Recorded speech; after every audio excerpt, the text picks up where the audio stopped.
kita akan ngobrol-ngobrol dengan rekan saya. Oke, judulnya memang sudah ada di belakang, yaitu tentang rindu itu berat. Yang pastinya ini akan seru sekali. Nanti kita akan ngobrol-ngobrol langsung bersama narasumber kita. Stay tune, jangan kemana-mana, tetap saksikan hingga selesai. Check it out. Oke, selamat malam. Oke, kali ini kita sudah kedatangan narasumber kita. Oh, kenalan dulu kita. Siapa namanya? Fikri. Oke, namanya Kang Fikri. Oke, kita akan ngobrol-ngobrol tentang bagaimana tentang rasa rindu itu berat, tentang kehidupan kita di tanah rantau, ya begitu kira-kira ya. Oke, Kang Fikri. Oke. Kita akan mulai nih. Kita akan ngobrol tentang yang mungkin ini sangat dekat dengan kita, yaitu pengalaman kita akan berhijrah dari kampung halaman ke tempat orang lain, atau kita sebut dengan merantau begitu ya. Iya. Oke, kita langsung saja dengan Kang Fikri. Kita akan menanyakan tentang kira-kira kapan pertama kalinya untuk Kang Fikri pertama kali berangkat merantau? Pertama merantau ya? Iya, betul. Pertama merantau sih udah lama sebenarnya. Sudah lama ya? Okay. Cuman deket kalau zaman dulu. Ya, dulu tuh cuma deket. Awal-awal yang pertama merantau jauh ya tahun 2016. 2016 ya? Oke, pertama kali itu 2016 ya? Oke. Pertama yang jauh tuh kan. Kira-kira kota apa yang pertama kali ini merantau ini? Yang jauh ya? Iya, betul. Ya Batam. Batam ya, oke. Betul, Batam. Oke, tapi ngomong-ngomong sebelumnya Kang Fikri asli mana nih? Bandung. Oh, Bandung ya, oke. Kang Fikri, iya, kita sudah ngomong tentang yes. Oke, Kang Fikri berarti dari Bandung merantau ke Batam ya? Betul. Dari tahun 2016 berarti ya? Iya, betul. Berarti sudah berapa tahun sampai tahunnya 2022 kurang lebih? 5-6 lah. 5-6 tahunan ya? Betul. Oke, 5-6 tahunan ya. Pertama kalinya dan sudah ya cukup jauh menyeberang pulau ya, sampai ke Batam ini ya. Betul. Oke, nah kemudian pertama kali merantau, kira-kira bagaimana nih tentang apa pengalaman atau misalkan perasaan apa ketika pertama kali merantau ke Batam ini? Perasaannya sih ya apa ya namanya, antara mau dan nggak mau ya. Dan percaya dan nggak percaya. Percaya ya. Benar kan? Iya. Karena siapa yang menyangka? Siapa yang menyangka kalau saya bisa ke Batam gitu. Betul. Jadi ya perasaan pertamanya ya campur aduk lah ya. Campur aduk ya. Karena kan keluarga di Bandung. Betul. Terus kita aduh gimana gitu kan. Sempat ragu barangkali tidak mau berangkat, atau misalkan ada pemikiran-pemikiran seperti itu ketika sebelum merantau? Kalau ragu sih ada lah ya. Pasti ada ya. Ada. Karena kan waktu itu lagi nyaman-nyamannya di Jakarta kan. Oh iya, jadi sempat ke Jakarta dulu sebelum ke Batam. betul, ya? sebelum ke Batam kan Jakarta dulu tuh. Di perusahaan yang sama. Oke. Gitu kan. Cuman udah keenakan nyaman di Jakarta deket ke rumah Bandung gitu kan. Cuma beberapa jam gitu. Ya. Sekarang harus ke Batam gitu. Betul, berangkat ke Batam ya. Tapi memang keluarga, sanak saudara mendukungkah Kang Fikri hijrah atau misalkan merantau ke Batam ini ya? Sebenarnya sih kalau keluarga mah balik lagi ke diri masing-masing, ke saya gitu kan. Ya. Karena yang menjalani kan saya. Kita yang menjalani ya. Ya, kita yang menjalani, terus ya orang rumah ya cuma bisa berdoa aja yang terbaik lah gitu. Tuh, jadi doa adalah dari keluarga itu yang nomor satu ya. Kita bisa merantau di Batam ini ya. Oke, kemudian pertama kali merantau kira-kira pasti kan kita beradaptasi dengan lingkungan ya. Ada beberapa perbedaan baik budaya, bahasa dan sebagainya begitu. Ya. Kira-kira bagaimana cara beradaptasi Kang Fikri berada di Batam ini? Kalau saya beradaptasinya sih memang cukup lama ya beradaptasinya tuh, karena biasa kalau Sunda itu kan logatnya tuh halus gitu ya. Betul, dari bahasa udah pasti berbeda lah ya. Banget ya. Oke. Apa yang terasa itu? Kalau orang yang baper itu mungkin itu orang kayaknya ngegas, padahal orang itu biasa aja. Oke. Emang watak apa bahasanya seperti itu. Karena intonasi juga berpengaruh di situ. Nah, itu intonasinya seperti itu. Iya, itu bahasa. Mungkin apa lagi kira-kira, lingkungan kah, budaya dan lain sebagainya yang merasakan bagaimana kan untuk beradaptasi dengan hal-hal tersebut itu? Beradaptasinya ya ini paling ya apa namanya ya, pintar-pintar bergaul lah. Intinya Pintar-pintar bergaul ya. Bergaul. Ya. Kalau misalkan diem di rumah ya nggak akan bisa beradaptasi. Yes, betul. Itu yang penting. Kita memang harus bisa masuk ke dalam lingkungan yang ada saat ini kita sekarang ini ya, tinggal sekarang ya. Itu memang penting. Adaptasi ini memang luar biasa. Betul. Oke, kemudian cara mengatasinya nih. Artinya kan memang ketika kita sudah masuk beradaptasi, kemudian kita pun juga pasti harus bisa mengatasi dengan lingkungan, bahasa dan sebagainya. Kira-kira ada kiat-kiat khusus nggak ya? Apanya tuh? Untuk misalkan beradaptasi dengan lingkungan tersebut, misalkan dengan bisa jadi dengan pola hidup, atau misalkan pola makan, atau misalkan paling tidak dengan jenis makanan yang ada di Batam ini gitu kira-kira. Betul. Kalau ke masalah itu sih nggak ada yang spesifikasi banget tuh. Oke. Hanya itu mah kan ya menjalani aja. Iya.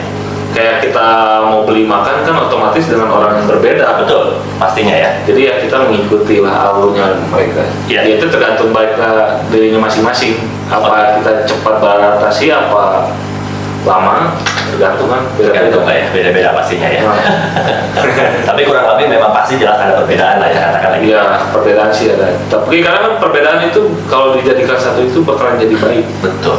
Perbedaan itu. Iya, itu memang penting sekali. Oke, nah ini berhubungan dengan judul kita, rindu itu berat gitu ya. Oke, pastinya nih, bagaimana ketika setelah sekarang sudah sekian ya 5-6 tahun mungkin merantau di Batam ini ya, pastinya kan ada sebuah kerinduan, kita ingin pulang sekali. Kira-kira bagaimana mengatasi untuk bisa kita pasti rasa ada ingin kembali gitu ya ke kampung halaman kita ya. Itu bagaimana kira-kira kalian alami saat ini? Kalau saat ini kan zaman teknologi udah maju Iya, ya. betul. Jadi kita bisa rindu. Ya memang rindu tidak langsung full kayak pulang kampung. Iya. Kita cuma video call. Oke. Atau Jadi teknologi sangat membantu lah ya. ya. Tapi memang artinya intensitas untuk bisa pulang ke kampung halaman cukup sering kah atau bagaimana? tergantung sih. Tergantung kalau ya karena kan di perusahaan kan cuma cuti setahun itu kan 12 kan. Betul. Otomatis ya dibikin ini aja lah. Oke, jadi artinya memanfaatkanlah masa-masa cuti itu. Nah, misalkan ada suatu saat kapan kita bisa pulang. Ya, gitu ya. betul.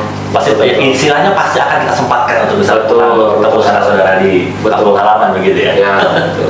Oke, kemudian ketika merantau kan pasti ada ada permasalahan yang akan sangat mengganggu yang tadi sudah kita sampaikan di awal gitu ya. Betul. Kira-kira masalah apa saja yang sering dialami biasanya atau lebih ke Kang Fikri apa yang dialami permasalahan itu ketika merantau di Batam ini?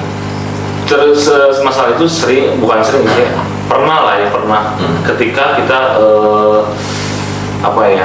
sifat kita tuh yang dulunya ego terus dibawa ke perantauan, itu yang jadi masalah. Oke. Iya. Sifat ego ketika memang sampai di sini itu memang masalah yang ya cukup signifikan ya, yang dirasakan ya. Karena kan orang tuh nggak semuanya bisa mau mengalah. Beda-beda. Ya memang karakter manusia berbeda-beda. Dan apalagi sekarang hidup di rantau ini dengan tadi budaya tadi, dengan bahasa dan sebagainya itu pasti akan ada pergesekan ego lah terhadap satu sama lainnya gitu ya. Iya, memang. Nah, kemudian kira-kira ego itu harus diapakan untuk bisa kita survive di Batam ini kira-kira? Iya, itu ya paling ya kita ya udahlah ngalah aja deh. Gitu. Jadi lebih ke mengalah ya. Mengalah aja deh gitu. Nanti juga kalau memang kalau misalkan pendapat saya A nih, misalkan teman saya B. Teman saya ke B gitu. Oke. Ya udah kita meredam aja. Nanti juga suatu-waktu si keputusan A itu bakalan benar gitu. Oh, iya.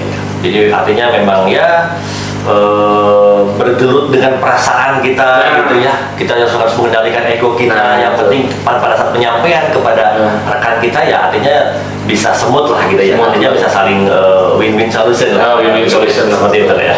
Win-win solution. Oke, kemudian ya bicara merantau ini kan kita juga pasti hidup di sini ya merasakan sendiri gitu ya. Kesepian tentunya ya pasti memang walaupun ada rekan kerja teman-teman gitu ya. Betul. Kira-kira sudah punya bayangan kah kira-kira akan sampai kapan kita merantau di Batam? Kalau saya sih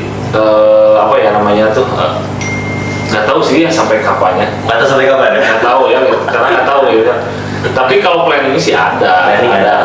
Cuman kita kalau manusia sih cuma bisa berencana lah ya. Iya, betul. Ya kalau misalkan kita bicara target ya artinya memang tidak banyak juga memang orang yang saat merantau dia bahkan bisa menetap di kota tersebut gitu. Iya, betul. Paling tidak mungkin Kang Fikri ada target kah kira-kira di sini misalkan 5 tahun atau 10 tahun atau bahkan lebih misalnya, atau mungkin kepikiran sempat menetap barangkali itu bagaimana mungkin Kang Fikri? Kalau saya sih pribadi ya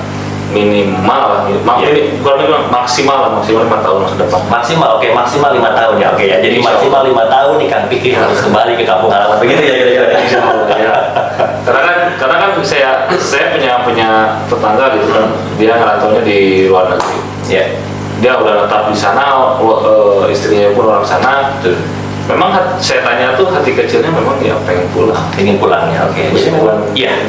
Dan sangat wajar saya rasa, karena kan kita juga memang berasal dari kampung halaman. Iya. Kita pun juga di sini juga paling tidak mungkin hanya mengadu nasib, bekerja dan lain sebagainya. Karena Betul. ya memang rasa-rasa itu pun juga ya. Kadang-kadang saya pribadi pun juga seperti itu. Gitu. Memang harus punya target dan memang targetnya adalah 5 tahun harus kembali gitu. Oke. Kemudian ini adalah suatu hal yang menarik yang perlu kita tanyakan. Ketika misalnya dalam jangka waktu 5 tahun target tersebut ada permasalahan atau misalkan ada sesuatu yang Kang Fikri mungkin belum bisa kembali ke kampung halaman, itu kira-kira apa yang akan dilakukan di Batawi? Iya, karena kan yang pertanyaan itu udah saya alami gitu. Oh, oke. Sebelumnya kan saya target itu 2023 udah 2023. 2020 sekarang Depan berarti ya, guys. 2023 ya 2023 kan harus pulang ke rumah. Cuman ya apa namanya tuh karena pandemi kan. Ya, oh iya. Ya, pandemi yang belum berakhir ya. ya tabungan kekuras yang tadinya mau planning 2023 tuh ya hancur lagi. Oke. Tapi artinya mungkin 2023 masih bisa dijadikan target untuk bisa kembali, atau ada planning lain yang tadi 5 tahun tadi. 5 tahun ini berarti hanya 5 tahun dari semenjak berantau di Batam atau bagaimana? Planning yang di 2023 itu ya sebelum berangkat sini. Oh, sebelum berangkat ke sini. Iya, Oke. Jadi artinya sempat berubah target itu ya. Sebelum karena ya itulah banyak faktor lah. Ya itulah hidup. Kita tidak tahu. Kadang besok juga akan jadi seperti apa ya, itu kita tidak tahu. Tapi memang target itu adalah penting, dan bagaimana kita harus bisa mencapai target kita. Nah itu ya. Oke, mungkin ini kita beranjak kepada pertanyaan yang terakhir nih guys. Mungkin bagi para sahabat atau para teman-teman semua yang menonton ini, ya mungkin bagi Anda yang saat ini juga mengalami hidup merantau di kota lain ya, ataupun di negara lain begitu ya, atau di belahan dunia sana, kita akan dengarkan kira-kira, nah ini yang penting ini nih, tips and tricksnya Kang Fikri dalam menghadapi atau misalkan dalam untuk survive di kehidupan di tanah rantau ini, kira-kira apa nih? Boleh disampaikan mungkin kira-kira tips and tricksnya bagi para perantau yang ada menonton saat ini? Iya, buat teman-teman yang lagi berjuang ya di kota orang lain terus di negara lain gitu kan ya, tetap jaga kesehatan. Oke, jaga kesehatan yang pertama itu penting. Ibadah dan jangan lupa. Dan juga ibadah juga jangan sampai lupa. Yang ketiga itu apa ya? Kalau Sundanya mau tong sarwana. Apa itu tong sarwana itu? Jadi tong sarwana tuh ya kalau saya simpulkan ini sebenarnya lebih kepada ego kita sendiri sebenarnya. nah itu ego lah. Kita harus bisa memanage ego Nah, kita gitu ya. itu ego. Jadi ya udahlah gitu kan. Orang biar orang lain nggak berkata apa, biar Ya. orang lain ngasih apa. Nanti juga inilah. Oke. Itu jadi. Ya, jadi kurang lebih tiga tips and trick itu ya. Iya. Atau mungkin ada lagi yang mau tambahkan barangkali? Yang keempat paling enggak. Ya. Kalau empat sih itu lebih ke pribadi masing-masing. Pribadi masing-masing. Kalau Oke. itu juga yang tiga itu pendapat saya. Ya, jadi memang 3 itu adalah pendapat Kang Fikri. Yang keempat itu adalah mungkin sebenarnya apa yang bisa teman-teman rasakan atau misalkan teman-teman yang bisa dilakukan selain yang 3 ini agar kita bisa survive di tanah rantau. Oh iya, satu lagi. Apa itu? Jangan sampai jangan sampai lupa sama keluarga. Oke, itu memang penting ya. Keluarga. Walaupun kita hidup dimanapun, Ya. kita harus tetap ingat pada keluarga itu. Keluarga. Oke. Iya. 4 ya berarti ya. Iya. 4 tips dari Kang Fikri ini sangat penting bagi teman-teman semuanya. Karena keluarga kan menanti di rumah. Betul sekali. Keluarga adalah segalanya, betul ya? Bukan menanti uangnya aja. itu betul Iya. sekali itu.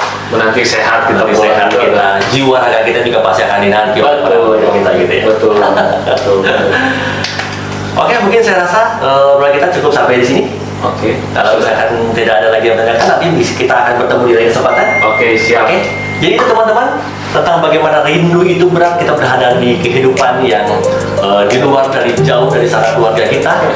Mudah-mudahan acara ini bisa bermanfaat bagi teman-teman, dan jangan lupa tetap klik, like, dan subscribe bagi ini channel ini bisa bermanfaat bagi Anda. Oke, see you and bye-bye. Peace.